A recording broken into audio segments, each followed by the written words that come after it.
Phone നോക്കിയിരുന്നപ്പോഴാണ് നമ്മുടെ chef പിള്ളയുടെ കാന്താരി ചിക്കൻ വിങ്സ് റെസിപ്പി കണ്ടത്. കാന്താരിയും ചിക്കൻ വിങ്സും ഇല്ലാന്നത് യാഥാർത്ഥ്യമാണെങ്കിലും ഉള്ളിലൊരു പരീക്ഷണം നടത്തി. പരീക്ഷണം പാളിയൊന്നുമില്ല കേട്ടോ.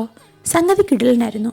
ഒരു മിക്സിയുടെ ജാറിലേക്ക് മല്ലിയിലയും വെളുത്തുള്ളിയും പച്ചമുളകും ഇഞ്ചിയും കൂടി നല്ലതുപോലെ പേസ്റ്റാക്കി അരച്ചെടുക്കാം.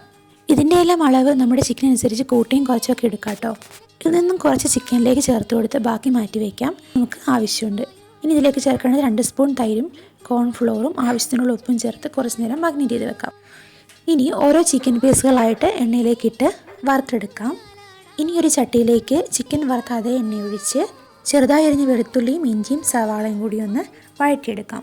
ഇനി ഇതിലേക്ക് മാറ്റി വെച്ചിരിക്കുന്ന പേസ്റ്റും കൂടി ചേർത്ത് നല്ലതുപോലെ വഴണ്ടി വരുമ്പോൾ ഒരു തക്കാളി പേസ്റ്റ് ആക്കിയത് കൂടി ചേർത്ത് കൊടുക്കാം.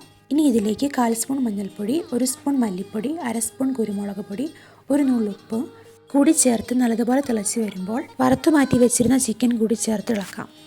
അരമുറി നാരങ്ങാനീരും കൂടി ചേർത്ത് കഴിഞ്ഞാൽ അധികം മസാലയൊന്നും ചേരാത്ത നമ്മുടെ ഐറ്റം ഇവിടെ റെഡി ആയിട്ടുണ്ട്.